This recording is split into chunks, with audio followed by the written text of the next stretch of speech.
Dear student, due to coronavirus, school started online classes for your study. So you can subscribe Golden Flower Palia YouTube channel, like and press the bell icon. Hello students, आज हम class 12th के हिंदी विषय की पाठ्य पुस्तक आरोह के गद्य खंड से भक्तिम पाठ का अध्ययन करेंगे। इसके पहले वीडियो में आपने भक्तिम पाठ का अध्ययन किया। भक्तिम अब काम की तलाश में शहर आती है और जब वो लेखिका के यहाँ आती है तो अपना पूरा परिचय बताती है। परिचय बताते समय वो बताती है कि मेरा वास्तविक नाम लक्ष्मी, आप किसी को न बताएं क्योंकि लोग मेरा धनहीनता के कारण मजाक बनाएंगे, उपहास करेंगे।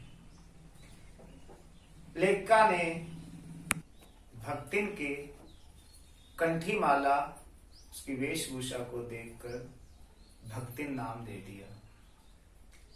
फिर लेखिका ने उनसे पूछा, क्या तुम खाना बनाना जानती हो? तो उसने अपने शब्दों में कहा, ये कौन बड़ी बात आए। दूसरे दिन प्रातःकाल स्नान करके भगवत भजन करने के बाद चौके में खाना बनाया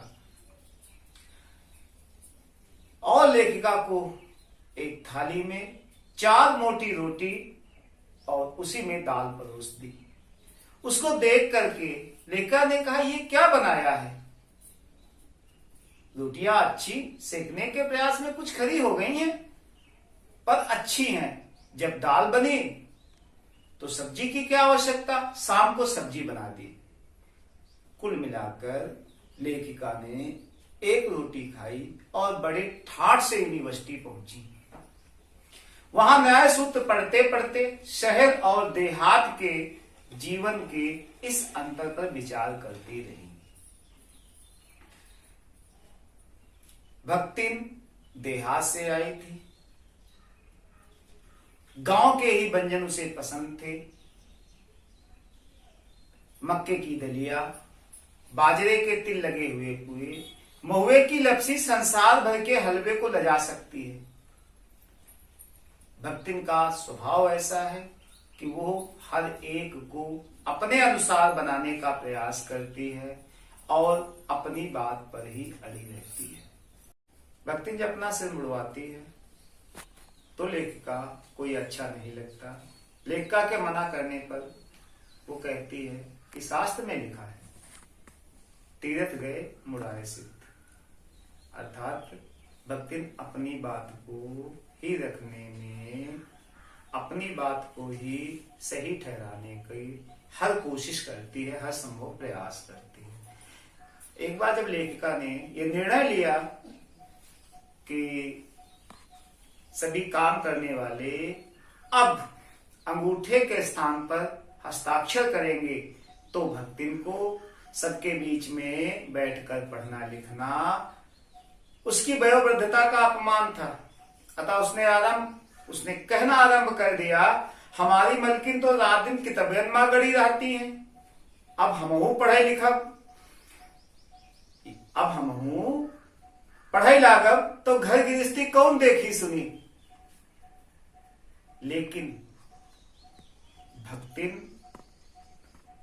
एक आदर्श लेखिका है। भक्तिम को लेखिका के प्रति पूरी निष्ठा से अपना काम करती है।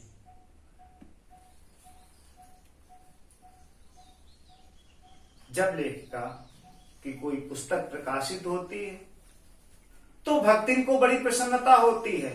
जब लेखिका किसी चित्र को पूरा करने में व्यस्त होती है, भक्तिम के बार बार कहने पर भी भोजन के लिए नहीं उठती है, तो उन्हें दही का शरबत, तुलसी की चाय आदि देकर उसे भूख की अनुभूति नहीं होने देती। जब लेखिका किसी कार्य में, लेखन आदि में जब व्यस्त होती, छात्रावास की रोशनी बुझ चुकी होती थी उनके पालतू जीव जंतु भी निद्रा मग्न हो जाते, तब भी भक्तिन बैठी रहती, ऊँघती तक नहीं। कभी पुस्तक कभी स्याही देकर लेखिका का सहयोग करती। जब कभी लेखिका भ्रमण पर जाती तो भक्तिन भी उनके साथ जाती और सदैव छाया की भांति लगी रहती। लेखिका ने लिखा कि गत वर्ष युद्ध के भूत ने वीरता के स्थान पर पलायन वृत्ति जगा दी, तो भक्तिन ने लेखिका से बड़े ही विनम्रता से, विनीत भाव से कहा कि अब आप गांव चले, हम वहां सारी व्यवस्था कर लेंगे, कुछ पैसे मैंने बचा करके भी रखे हैं। इसीलिए लेखिका ने कहा कि भक्तिन और मेरे बीच में सेवक स्वामी का संबंध है, ये कहना कठिन है, क्योंकि ऐसा कोई स्वामी नहीं हो सकता जो इच्छा होने पर भी सेवक को अपनी सेवा से हटा न सके, और ऐसा कोई भी सेवक नहीं सुना गया जो स्वामी के चले जाने का आदेश पाकर अवज्ञा से हंस दे। भक्तिन बहुत बुद्धिमान है। भक्तिन लेखिका के परिचित साहित्यिक बंधुओं से विशेष परिचित है, पर उनके प्रति भक्तिन के सम्मान की मात्रा लेखिका के प्रति उनके सम्मान की मात्रा पर निर्भर करता है। भक्तिन को कारागार से बहुत डर लगता है, प्रायः लोग उसे इस बात से चिढ़ाते रहते हैं, लेकिन लेखिका को भक्ति से बहुत आत्मीयता है और वो ऐसी स्वामी भक्त सेविका को खोना नहीं चाहती।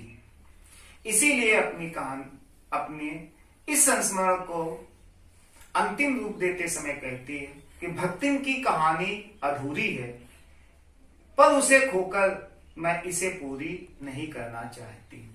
Thank you. Do self study at home and stay home, save lives. Thank you very much.